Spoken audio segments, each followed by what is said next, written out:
ಎಲ್ಲರಿಗೂ ನಮಸ್ಕಾರ. ಕರ್ನಾಟಕ ರಾಜ್ಯದ ಜನರಿಗೆ ಇವತ್ತು ಒಂದು ಸಂದೇಶವನ್ನು ರವಾನಿಸಕ್ಕೆ ಬಂದಿದ್ದೇನೆ. ಎಲ್ರಿಗೂ ತಿಳಿದಿರೋ ಮಟ್ಟಿಗೆ ರಾಷ್ಟ್ರದಲ್ಲಿ ನಡೀತಾ ಇರೋ ಬೆಳವಣಿಗೆಗಳು ಎಲ್ರಿಗೂ ಅರ್ತಿದೆ. ಈ ಬಿಜೆಪಿನವರು ಏನ್ ಮಾಡಕ್ ಹೊರಟವ್ರೆ.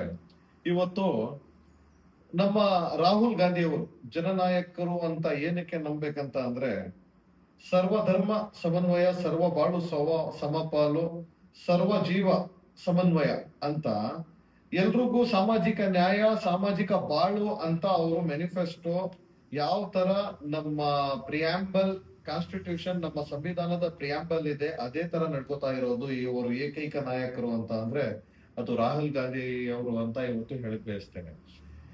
ಅವ್ರ ಕೈಗೆ ಆಡಳಿತ ಸಿಕ್ಕಿದ್ರೆ ಏನಾಗುತ್ತೆ ಅಂತ ಅಂದ್ರೆ, ಈ ಬಿಜೆಪಿಯವರ ಸ್ನೇಹಿತರಿದಾರಲ್ಲ, ಈ ನಮ್ಮ ರಾಷ್ಟ್ರದ ಸಂಪತ್ತಿಯನ್ನು ಲೂಟಿ ಮಾಡಿ ಹೊರಗಡೆ ಕೂತಿರೋರು ರಾಷ್ಟ್ರಕ್ಕೆ ತಿರ್ಗಾ ಬರ್ತಾರೆ.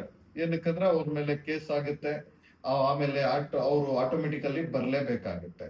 ಜಾತಿ ರಾಜಕಾರಣಗಳು ಮುಗಿಯುತ್ತೆ. ಸರ್ವ ಧರ್ಮ ಸಮನ್ವಯ, ಸರ್ವ ಬಾಳು ಸಮಪಾಲು ಅಂತ ಎಲ್ರಿಗೂ ಸಮಪಾಲು ಸಿಗುತ್ತೆ. ಯಾವುದೇ ಜಾತಿ ಧರ್ಮ ಭೇದ ಭಾವ ಇರಲ್ಲ, ಎಲ್ರೂ ಒಂದೇ ಅಂತ ಬಿಂಬಿಸುವ ಒಂದು ಕ್ಷಣ ಅಂತ ಅಂದ್ರೆ ಅದು ರಾಹುಲ್ ಗಾಂಧಿಯವರು ಅಧಿಕಾರಕ್ಕೆ ಬಂದ್ರೇನೆ ಸಾಧ್ಯ ಅಂತ ಇವತ್ತು ಹೇಳಕ್ ಬಯಸ್ತೇನೆ. ಏನಕ್ಕಂದ್ರೆ ಕರ್ನಾಟಕ ರಾಜ್ಯದಲ್ಲಿ 6.5 ಕೋಟಿ ಜನರು, ರಾಷ್ಟ್ರದಲ್ಲಿ 145 ಕೋಟಿ ಜನರು, ಅದರಲ್ಲಿ ಕಾಂಗ್ರೆಸ್ ಪರಿವಾರದಲ್ಲಿ 65 ಲಕ್ಷ ಜನ ಕಾಂಗ್ರೆಸ್ ಸಕ್ರಿಯ ಸದಸ್ಯರು ಇದ್ದಾರೆ.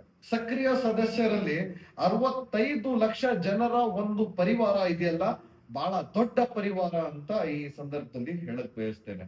ಹಾಗಾಗಿ ಇವರು ಜಾತಿ ಭೇದ ಭಾವ ಅಂತ ಈ ಬಿಜೆಪಿ ಅವರು ಅವರ ದುರಾಡಳಿತದಿಂದ ಅವರು ಕೆಟ್ಟ ಸಂದೇಶವನ್ನು ದಿಕ್ಕನ್ನು ಜನರ ತಪ್ಪಿಸಿ ಏನೇನೋ ಮಾಡಕ್ ಹೊರಟವ್ರಲ್ಲ, ಅವ್ರಿಗೆ ಅದಕ್ಕೆ ಬಿಟ್ಬಿಡವ. ನಾವೆಲ್ಲ ಅಕ್ಷರಸ್ಥರು, ರಾಷ್ಟ್ರದ ಹಾಗೂ ರಾಜ್ಯದ ಜನರು ಅರ್ಥ ಮಾಡ್ಕೊಂಡು ಅವ್ರಿಗೆ ಛೀಮಾರಿ ಹಾಕಿ ಈ ಸತಿ ಬಿಹಾರ್ ಎಲೆಕ್ಷನ್ ಅಲ್ಲೇ ಅವ್ರಿಗೆ ತಕ್ಕ ಪಾಠ ಕಲ್ಸುತ್ತೆ ಅಂತ ಈ ಸಂದರ್ಭದಲ್ಲಿ ನನ್ನ ಮಾತನ್ನು ಹೇಳಿ ನನ್ನ ಮಾತು ಮುಗಿಸ್ತೇನೆ. ಜೈ ಹಿಂದ್, ಜೈ ಕರ್ನಾಟಕ.